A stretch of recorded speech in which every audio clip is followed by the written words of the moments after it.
पाहणार आहोत विविध क्षेत्रातील महत्त्वाच्या बातम्यांचा वेगवान आढावा सुपरफास्ट 50 बातम्यांमधून।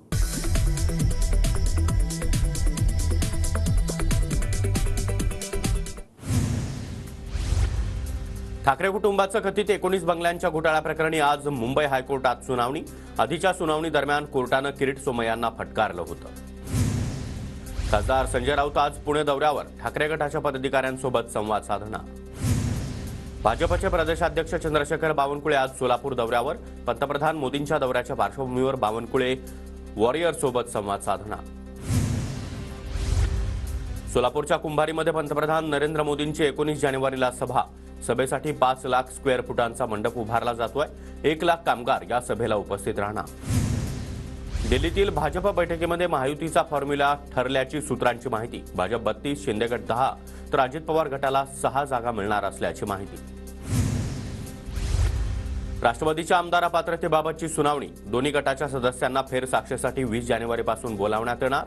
31 जानेवारीपर्यंत विधानसभा अध्यक्ष निर्णय देण्याची शक्यता। अर्थसंकल्पासाठी 23 जानेवारीपर्यंत सूचना पाठवा, मुंबई महापालिकेचं नागरिकांना आवाहन। मुंबई महापालिकेचा अर्थसंकल्प फेब्रुवारीच्या पहिल्या आठवड्यात सादर करण्यात येणार। पहिल्याच दिवशी 70,000 कोटींचे सामंजस्य करार। मुख्यमंत्री एकनाथ शिंदे आणि उद्योगमंत्री उदय सामंत यांच्यामध्ये दावोसमध्ये करार। ग्रीन हायड्रोजन प्रकल्पासाठी आयनॉक्स एअर सोबत 25,000 कोटी रुपयांचा करार।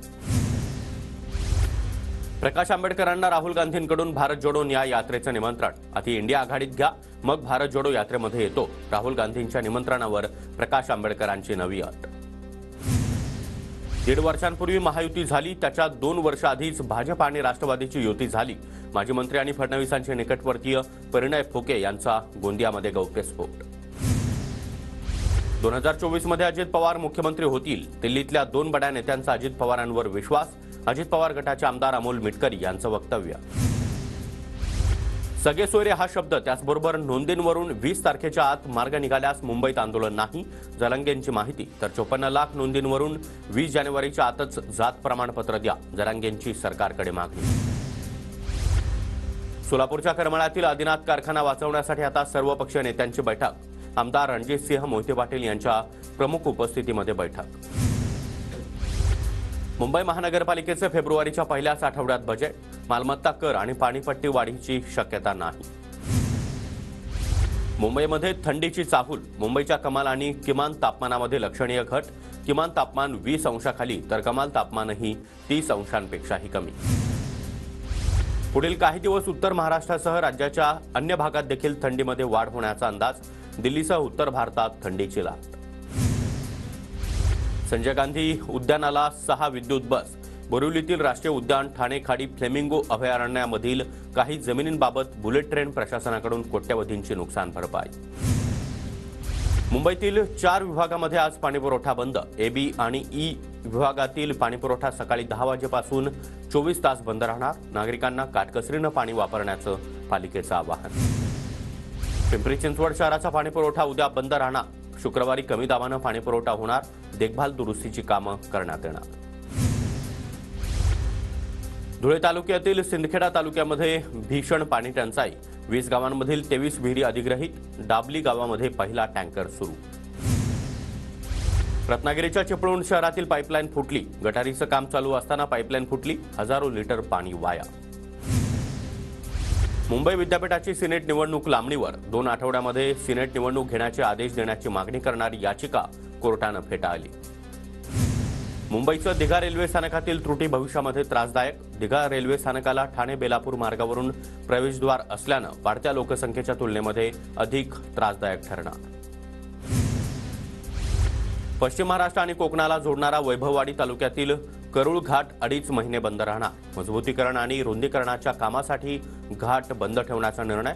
जिल्हाधिकाऱ्यांकडून आदेश जारी।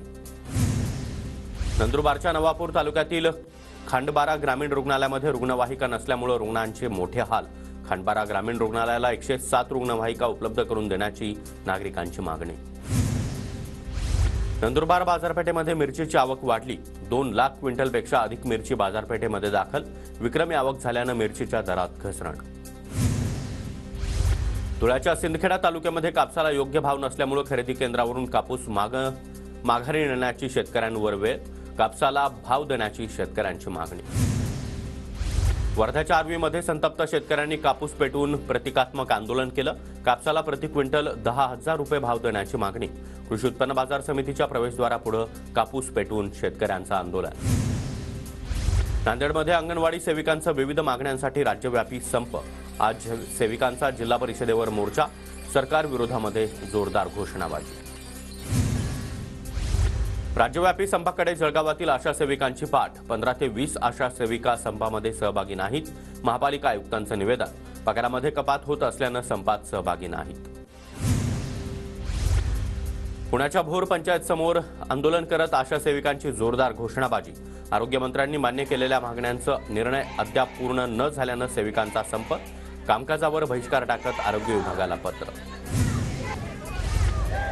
जळगावमध्ये ईव्हीएम मशीन विरोधात भारत मुक्ती मोर्चा आक्रमक. जिल्हाधिकारी कार्यालयावर मोर्चा काढत सरकार विरोधात जोरदार घोषणाबाजी. मोर्चामध्ये महिलांसह चिमुकल्यांचा देखील मोठा सहभाग. जळगाव जिल्हाधिकारी कार्यालयासमोर भारत मुक्ती मोर्चाचा ईव्हीएम मशीन विरोधात मोर्चा. बॅलेट पेपरवर निवडणुका घेण्याची मोर्चेकऱ्यांची मागणी. 5 वर्ष उलटून देखील घरकुल मिळत नसल्यानं लाभार्थ्यांचा जळगाव महापालिकेवर मोर्चा. आयुक्तांनी घरकुल देण्याचं आश्वासन दिल्यानंतर नागरिकांचं आंदोलन मागे. मुंबई विमानतळावर DRIकडून 2 कोटी 58 लाख किमतींचं 4 किलो सोनं जप्त. सौदी अरेबियातील जेहाद शहरामधून आलेल्या 2 प्रवाशांकडे प्रत्येकी 1 किलो सोनं आढळलं. DRIच्या कारवाईमध्ये एकूण 4 जणांना.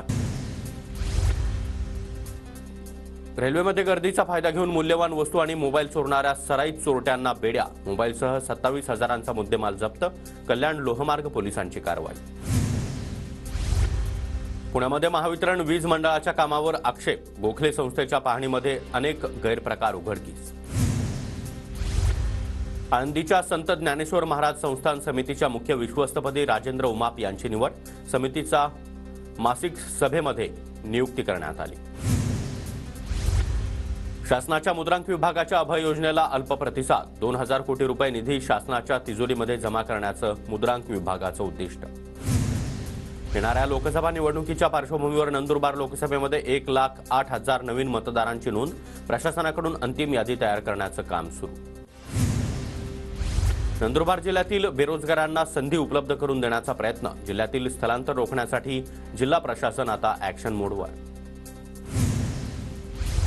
वीरशैव लिंगायत समाजाच्या शिवा संघटनेला 28 वर्ष पूर्ण.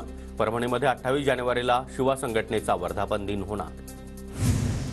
सांगलीमध्ये शरद पवारांच्या हस्ते राजाराम बापू पाटील यांच्या पुतळ्याचं उद्घाटन. शहरातील स्टेशन चौक इथं पूर्णाकृती पुतळ्याचं उद्घाटन. सांगलीमध्ये राजाराम बापू पाटलांच्या पुतळ्याच्या उद्घाटनावेळी शरद पवार स्टेजवर असताना शिंदे गटाचे आमदार अनिल बाबर यांची अचानक एंट्री. जयंत पाटलांकडून अनिल बाबर यांना खुर्चीवर बसण्याची विनंती. मध्य रेल्वेच्या भायखळा इथल्या डॉक्टर बाबासाहेब आंबेडकर स्मृती रुग्णालयामध्ये श्रवण यंत्र उपलब्ध. मध्य रेल्वे मुख्यालयातील महाव्यवस्थापक सभागृह इथं आयोजित समारंभात श्रवण यंत्र प्रदान. मराठा आरक्षणाला पाठिंबा देण्यासाठी संदीप गव्हाणे याचा परभणी ते मुंबई सायकलनं प्रवास. 600 किलोमीटर प्रवास करून मुंबई गाठणार.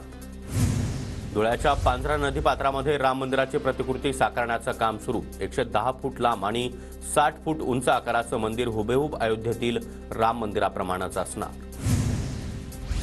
भंडाऱ्यामध्ये विविध ठिकाणी श्रीराम मूर्ती प्रदान करण्याचा उपक्रम. अनुगामी लोकाभिमुख अभियान या संस्थेकडून उपक्रम राबवण्यात येणार.